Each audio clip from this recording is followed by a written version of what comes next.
เป็นไทยมิใช่ทาสมีเอกราชที่ควรหวงแหนชาติศาสตร์กษัตริย์จัดว่าเป็นแกนนำไทยทั่วแดนสุขสันต์นานมาขอกล่าวว่าธรรมะรับอรุณสวัสดีกับบรรดาท่านผู้ฟังแล้วก็ท่านผู้ชมทุกท่านที่กำลังติดตามรายการธรรมะรับอรุณทางช่องธรรมะเป็นทีวีออนไลน์ทาง Facebook ทาง YouTube แล้วก็สถานีวิทยุเครือข่ายคลื่นสีขาวชาวประชา8จังหวัดภาคเหนือ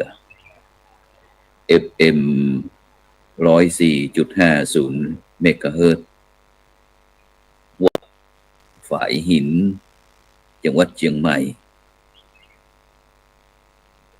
ซึ่งในเจ้าวันนี้นะก็เป็นเจ้าวันพุธที่30เดือนกรกฎาคมปีพุทธศักราช2568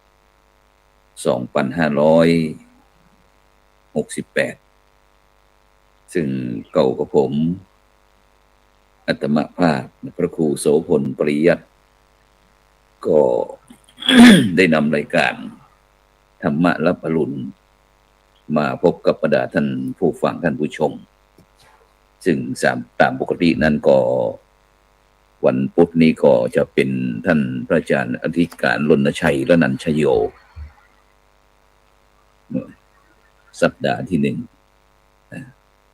แต่เนื่องจากที่ท่านพระอาจารย์ติดศาสนากิจก็เลยมอบหมายให้เก่ากับผมได้นำรายการ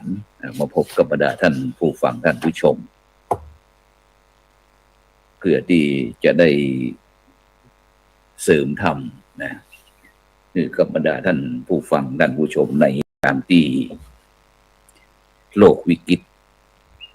บ้านเมืองวิกฤตที่จะเป็นกำลังอกกำลังใจสำหรับผู้ที่ปฏิบัติดีปฏิบัติชอบซึ่งในเจ้านี้ก็ออกอากาศที่อาคารพระธรรมสิทธาจารย์หนูถาวรโลอดีตเจ้าอาวาสวัดพระสิงห์วรมหาวิหารอำเภอเมืองจังหวัดเชียงใหม่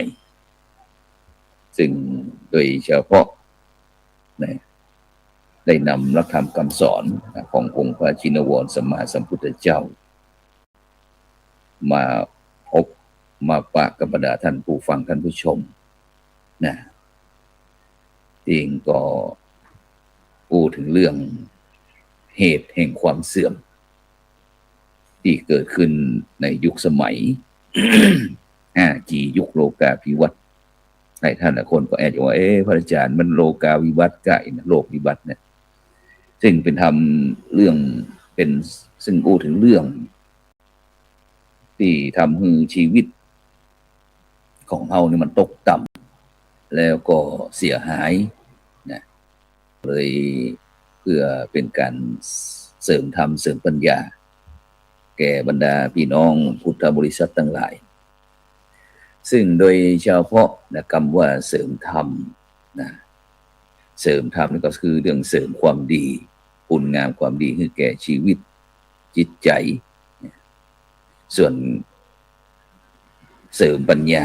ก็คือเสริมเรื่องความรู้เสริมเรื่องกุศลอันเป็นส่วนแห่งปัญญาซึ่งจะเป็นเหตุนำพาให้ชีวิตของเราท่านทั้งหลายเนี่ยบ่คือมันผิดพลาดหรือว่าถ้ามันผิดพลาดก็สามารถที่จะแก้ไขได้นี่ชื่อว่าเสริมธรรมเสริมปัญญาฉะนั้นก็ในช่วงนี้พี่น้องคนไทยของเราก็คงจะใจจดใจจ่ออยู่ที่2เรื่องแรกก็คือเกี่ยวกับเรื่องน้ำเรื่องที่2ก็ตามชายแดน ซึ่งโดยเฉพาะในช่วงนี้ก็ประดังเบสาเข้ามาถึงแม้จะมีการเจรจาพูดจากันแล้วนะก็ยังบ่เป็นไปตามที่เจรจาตามที่ตกลงฉะนั้นเนี่ยบ้านเมืองประเทศชาติเขาก็อยู่เย็นเป็นสุขมาในทุกวันเนี่ยก็เพราะเขามีห่มที่สำคัญที่คอยป้องกันแดดป้องกันฝนให้พ้นปัญหาอุปสรรคนานาต่างๆซึ่งถ้าถามว่าล่มอะไรอย่างวันนี้ตัวลุงมาอูหรือล่มอะไรอย่างนะที่เขาท่านทั้งหลายมีแล้วเนี่ยนะทำเขาอยู่ร่วมกันด้วยความร่มเย็นเป็นสุขก็คือร่มที่หนึ่งก็คือร่มเงาร่มเงานี่หมายถึงอะไรอย่างหมายถึงร่มเงาแห่งชาติก็คือความเป็นชาติไทยที่เขาท่านทั้งหลายมีเอกลักษณ์มีเอกลักษณ์มีวัฒนธรรมจารีตประเพณีเป็นของเขาเองบ่ได้ตกเป็นเมืองขึ้นหรือว่าเป็นทาสของชาติใดหรือว่าเมืองใดเพราะอย่างนะก็เพราะพระมหากรุณาธิคุณแล้วก็พระปรีชาสามารถแห่งอดีตบุรพมหากษัตริย์ธิราชเจ้าของไทยทุกพระองค์จนถึงมาปัจจุบันเนี่ยจนถึงรัชกาลปัจจุบันก็คือพระบาทสมเด็จพระวชิรเกล้าเจ้าอยู่หัวนะฉะนั้นวันนี้เราเลยบอกว่าเราเกิดเป็นไทยบ่ใจทาสมีเอกลักษณ์ที่ควรห่วงแหนชาติศาสตร์กษัตริย์จัดว่าเป็นแกนนำไทยทั่วแคว้นสุขสันต์เหมือนมานี่คือลมเงาแห่งชาติส่วนลมที่สองก็คือว่าลมเกล้าหลายท่านหลายคนก็นึกไปถึงที่หมู่บ้านแห่งหนึ่งนะที่อยู่จังหวัดพิษณุโลกนะแต่ในลมเก้าก็ใจลมเก้าหมู่บ้านนั้นแต่หมายถึงลมเก้าหมายถึงเขาท่านตั้งหลายเนี่ยอยู่ภายใต้ลมเงาแห่งพระบรมโพธิสมภารนะของพระมหากษัตริย์ทุกพระองค์ที่ปกป้องคุ้มครองชาติไทยให้รอดพ้นจากภัยอันตรายทั้งหลายต่างๆนะทำให้เกิดความร่มเย็นเป็นสุขให้แก่เฮาท่านทั้งหลายที่อยู่ใต้ลมเงาแห่งพระบารมีนี่คือลมเก่าลมที่สองส่วนลมที่สามก็คือลมเย็นลมเย็นนี้หมายถึงอะไรอย่างหมายถึงอยู่สุขเย็นใจภายใต้แห่งพระพุทธศาสนาของไทยเฮาเป็นศาสนาคู่ชาติคู่บ้านคู่เมืองมาแต่โบราณกาลเป็นสมบัติประจำชาติไทยแม้ปัจจุบันเนี่ยบ่ได้บัญญัติไว้ในรัฐธรรมนูญฉบับปัจจุบันแต่ก็เป็นที่ฮู้เป็นที่ทราบเป็นพฤตินัยว่าเมืองไทยเป็นเมืองพระเมืองไทยเป็นเมืองพุทธเป็นดินแดนแห่งภากาสาวพัสต์พุทธศาสนาโลกรวมอยู่ที่ประเทศไทยนี่คือว่าความร่มเย็นเป็นสุขนะความร่มเย็นอยู่สุขเย็นใจที่หมู่ประสบนิกรชาวไทยของพี่น้องประชาชนคนไทยของเราเนี่ยมีเป็นลมที่สามแล้วก็ลมที่สี่ก็คือลมญาติ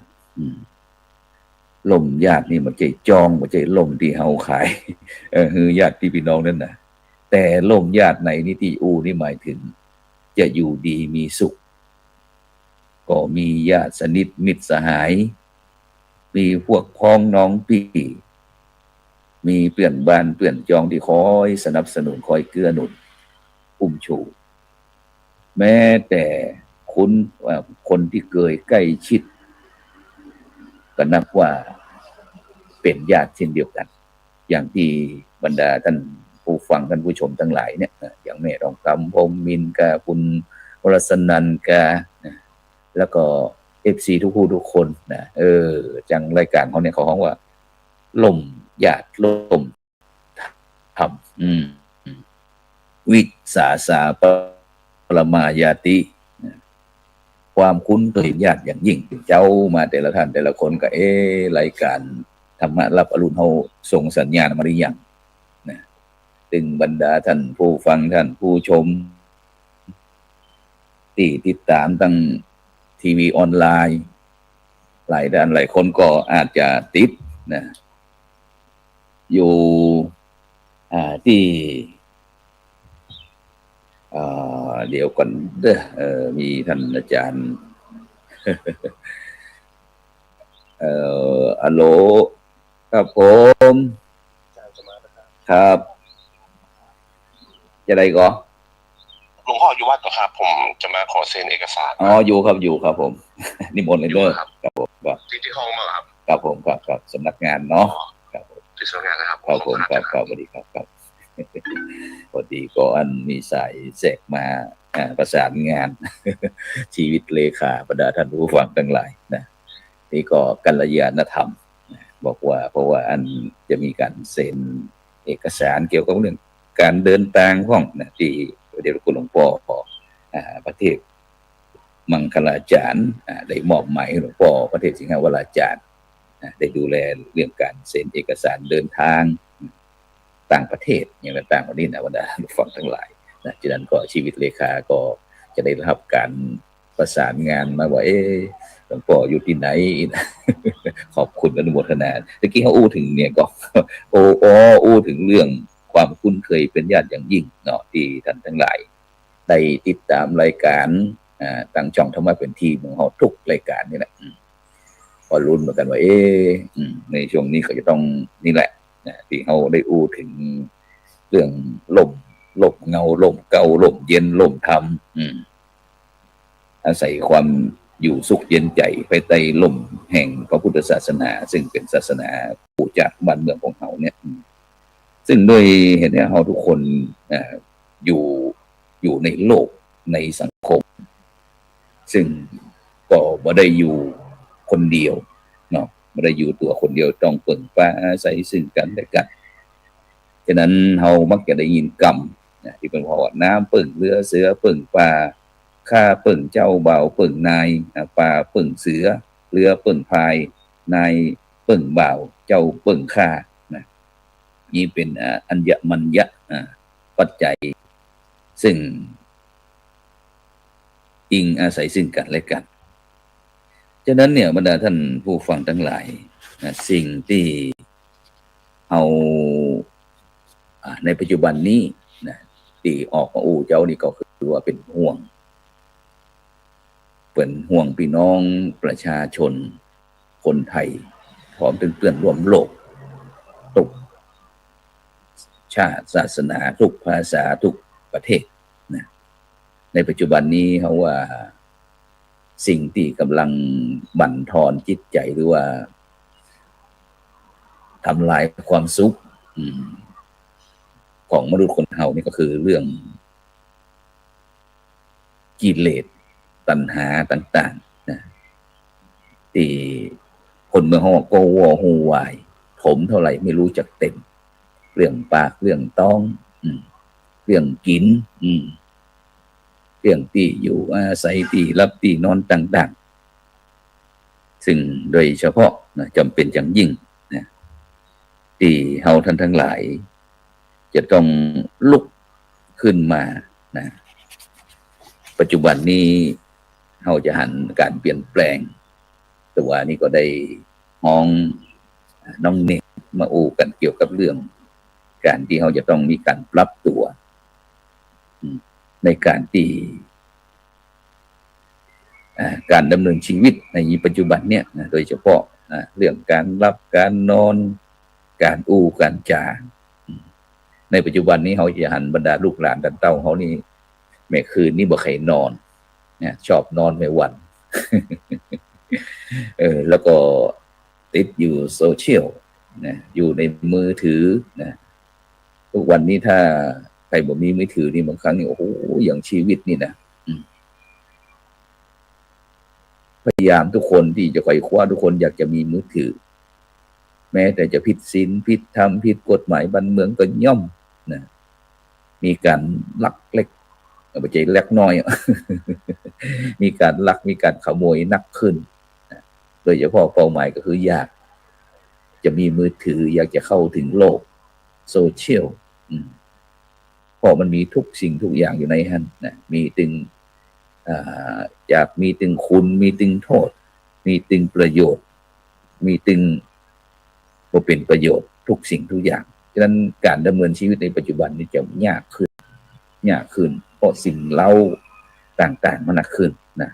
ฉะนั้นโดยเฉพาะเรื่องการนอนเนี่ยในช่วงที่ก่อนนี้นะเก้ากับผมธรรมภาพนั่นนะก็ได้มีโอกาสไปเข้าร่วมโครงการอบรมพระวิปัสสนาจารย์45 วันนะก็เพื่อที่จะไปเสริมเติมธรรมตัวเองเนี่ยได้มีความแข็งแกร่งที่จะมีสิ่งที่ป้องกันครับเฮาเนี่ยตัวเองเนี่ยได้ดำเนินชีวิตอยู่ในโลกนี้ยังมีความสุขฉะนั้นการปฏิบัติธรรมโอ้โหบรรดาท่านรู้ความทั้งหลายเดินชั่วโมงนั่งชั่วโมงเข้าอธิษฐานรอบที่1รอบที่2รอบที่3นะ3 วัน 2 คืนนี่นะบ่หลับบ่นอนต่างๆนี่ที่เขาได้ปฏิบัติเพื่อที่จะค้นหาสัจจะความจริงอะไรอย่างต่างๆแบบนี้ก็ทำให้การรับการนอนของเขานอนวันหนึ่งก็ประมาณสัก4-5 ชั่วโมง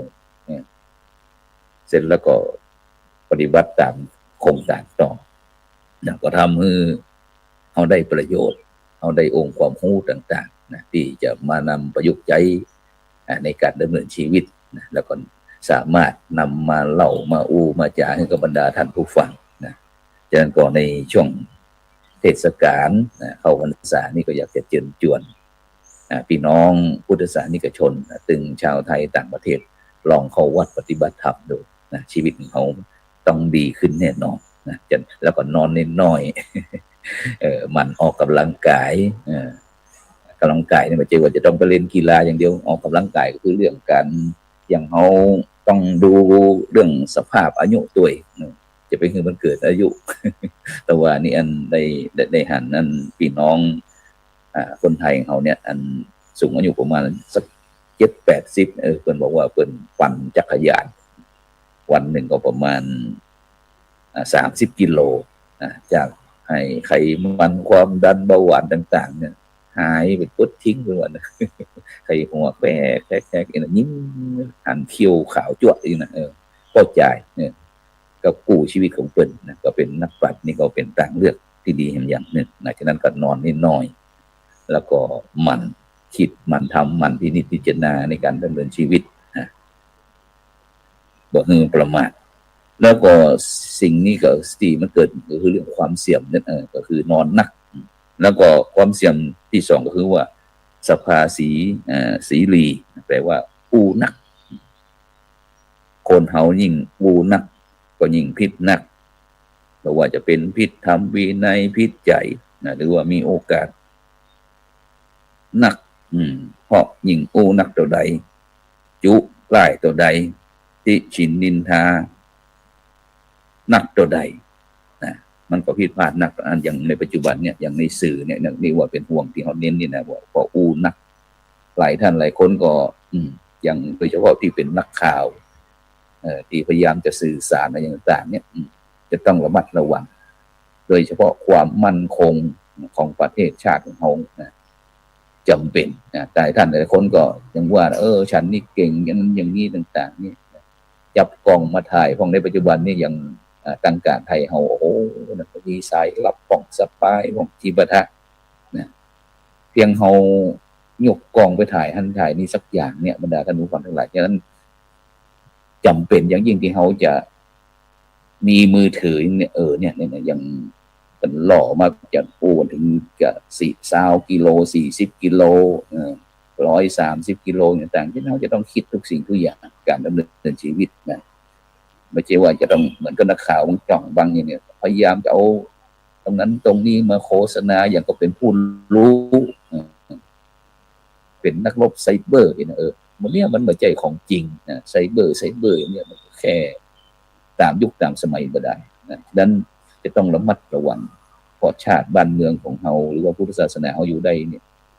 ในปัจจุบันเนี่ยเพราะความไม่ประมาทนะฉะนั้นจะต้องหูเต่าหูตัน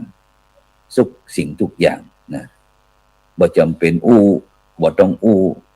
นะปิดปากเอาไว้บ่จะดีกว่านินทาเจ้าบ้านนะต้องจำเป็นนะถึงข่าวพูดแล้ว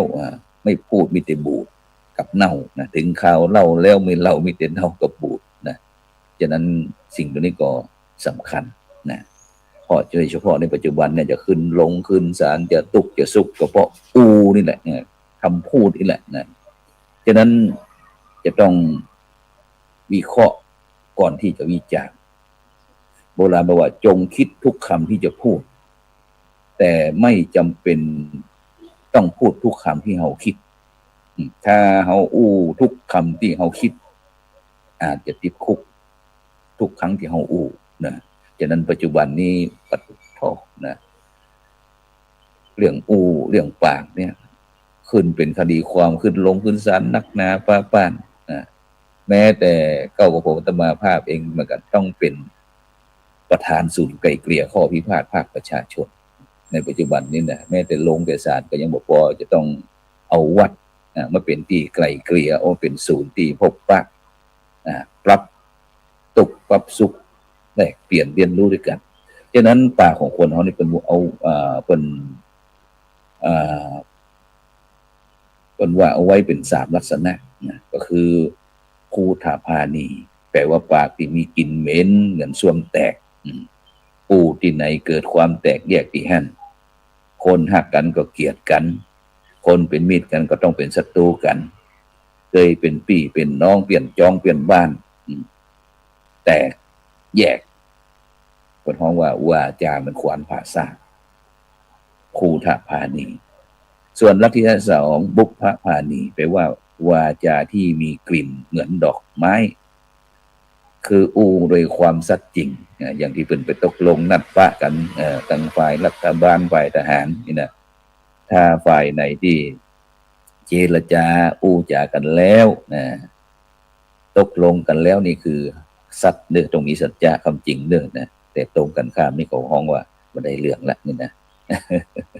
ปากอันเป็นคูถาพานีเราไม่ใช่บุพพานีบุพผาดอกไม้บุพผาดอกไม้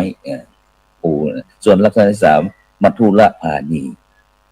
จาที่มีรสหวานเหมือนน้ำผึ้งเดือน5นี่นะอ่อนหวานแล้วประสานสามัคคีดีมีสาระอันนี้เป็นต้นฉะนั้นเนี่ยนี่คือเราได้ถึงเรื่องเหตุความเสี่ยมที่2คือนักส่วนความเสี่ยมประการที่3ก็คืออนุทธาตาแปลว่าไม่ลุกขึ้นเมื่อบ่ลุกขึ้นมันก็บ่ก้าวหน้าคนที่จะเจริญก้าวหน้าในชีวิตหน้าที่กิจการงานทุกอย่างก็ต้องเป็นคนลุกขึ้นต้องเป็นคนที่ก้าวไปข้างหน้าทำหน้าที่ของตนเองอย่างสมบูรณ์แบบในเรื่องนี้เป็นโบราณมาที่เป็นว่าตอนต้นสู้ทนทุกข์จะได้สุขเมื่อตอนปลายตอนต้นชอบสบายจะได้ร้ายเมื่อปลายมือเป็นสุขก็ต้องตุกลงทุนก่อนจะเป็นก้อนทีละน้อยก้อยผสมฉะนั้นคนที่ทำงานทำหน้าที่ได้เต็มเม็ดเต็มหน่วยตื่นแต่เช้าอย่างทหารเขาไม่ได้รับได้นอนตื่นตลอดตื่นเจ้าได้งานหลายตื่นขวายได้งานน้อยตื่นขวายขยายตัวบทตันตื่นไกลขันหันได้รอบตัวฉะนั้นเนี่ยบรรดาท่านผู้ฟังทั้งหลายตื่นเอา ได้ยินเนาะปัจจุบันนี้ก็ถ้าตามชนบทเขาก็ได้ยินไก่อยู่นะถึงแม้เขาจะมีนาฬิกามีระฆังนะตามวัดตามวาติเก่งเก่งเก่งนี่บอกเวลานะแต่นาฬิกาไอธรรมชาติตัวปุ๊กโอกอีโอกโอกไก่ขันแม่เจ้าตื่นแต่เจ้าจะมีโจกหรือว่าถ้าหลายคนก็อยู่ต่อไปก็มีแต่6 โลกนี่นะฉะนั้นก็เลยเจ้านี่ก็เลยนำธรรมะบรรณาการเล็กๆน้อยๆนะมาเสริมมือกับบรรดาพ่อแม่พี่น้องพุทธศาสนิกชนนะตึงชาวไทยทั้งต่างประเทศนะทุกผู้ทุกคนนะที่ยังมีลมหายใจอยู่เขาก็ต่อสู้กันไปนะก็นี่อย่างที่เขาจะมาเสริมเติมธรรมเสริมสติเสริมปัญญากันก็นำมามาจากันนะฉะนั้นก็ในเจ้านี่ต้องขอบคุณอนุโมทนากับทุกท่านนะซึ่งแต่ว่านี่ก็ได้มีโอกาสเดินทางร่วมกับคณะกรรมการโครงการหมู่บ้านรักษาศีล5นะโดยการนำของพระเดชคุณหลวงพ่อพระเทพรัตนนายกประธานคณะกรรมการขับเคลื่อนโครงการหมู่บ้านรักษาศีล5พระเดชคุณหลวงพ่อประเทศสิงหวราจารย์ดร.รองเจ้าคณะจังหวัดเชียงใหม่เจ้าอาวาสวัดพระสิงห์วรมหาวิหารนะก็พร้อมถึงคณะกรรมการศีล5คนเหนือของเฮาพร้อมถึงคณะอนุกรรมการก็เดินทางไปตรวจเยี่ยมนะคือกำลังใจกับโครงการหมู่บ้านรักษาศีล5นะที่บ้านจ่องลมอำเภอสูงเม่นจังหวัดแพร่แต่ว่านี้ความจริงวันนี้ก็จะต้องไปตรวจที่เมืองน่านนะแต่จากที่เมืองน่านนั้นน้ำท่วมนะก็เลยต้องเปลี่ยนขอย้ายไปเป็นปลายเดือนสิงหาคมเป็นวันที่29 สิงหาคมนะฉะนั้นก็ต้องขอบคุณอนุโมทนาพี่น้องพุทธศาสนิกชนที่ยังใฝ่หูใฝ่เฮียนใฝ่ธรรมดำเนินชีวิตตามปกติก็คือได้ร่วมงานเดินไปกับคณะสงฆ์แห่งประเทศไทยพร้อมถึงพี่น้องประชาชนคนไทยในโครงการหมู่บ้านรักษาศีล5นะที่ได้นำหลักศีล5หลักศีลหลักธรรมในทางพุทธศาสนามาประยุกต์ใช้ในการดำเนินชีวิตฉะนั้นก็ในช่วง2 เดือนนี้นะพระครูโสพลในฐานะที่เป็นเลขานุการก็ได้ติดตามคณะกรรมการได้มีการติดตามตรวจเยี่ยมมีการประเมินเพื่อที่จะยกระดับฐานะของพี่น้องประชาชนทุกหมู่เหล่าเนี่ยนะโดยใช้หลักศีลธรรมในทางพระพุทธศาสนาเนี่ยพบกับความสุขที่แท้จริงและก็ยั่งยืนฉะนั้นในเจ้าวันนี้ก็ขอบคุณอนุโมทนาส่วนจังหวัดเชียงใหม่ของเขานั้นก็จะเป็นวันที่18นะ18 สิงหาคม18 สิงหาคมในบ้านไร่นะตำบลท่าผาอำเภอแม่แจ่มจังหวัดเชียงใหม่นี่ก็คือเป็นชุมชนดั้งเดิมเช่นเดียวกันนะซึ่งก็มีวิถีชีวิตนะที่หลากหลายโดยเฉพาะที่อำเภอแม่แจ่มนี่ผ้าตีนจกนะดังขนาดนักเนี่ยแต่ว่าก็ติดวัฒนธรรมพระครูปฏิบัติตยานุศาสตร์เจ้าคณะอำเภอบอกว่าเดี๋ยวก่อนที่18 สิงหาคม17 สิงหาคมนี่ก็คงจะลงพื้นที่ก่อนนะนี่ก็ในเมตตาของเด็จคุณหลวงพ่อพระเดชสิงหวราจารย์ก็บัญชาว่าเขาต้องไปก่อนเด้อนี่นะก็เพื่อก็คืนความสุขให้พี่น้องประชาชนเนี่ยบรรดาท่านผู้ฟังทั้งหลายฉะนั้นก็เจ้านี่ขอบคุณอนุโมทนากับทุกท่านนะที่ติดตามรายการทั้งเฟซบุ๊ก YouTube ถึงสถานีวิทยุเครือข่ายขึ้นสีขาวเจ้าประชา8 จังหวัดภาคเหนือหรือว่า FM 104.50 เมกะเฮิรตซ์วัดไฟเห็นก็กินข้าวล้ำน้ำเหลวก็แล้วก่อนสำหรับเจ้านี่ก็ขอกล่าวคำว่าธรรมะรับอรุณสวัสดีขอเจริญ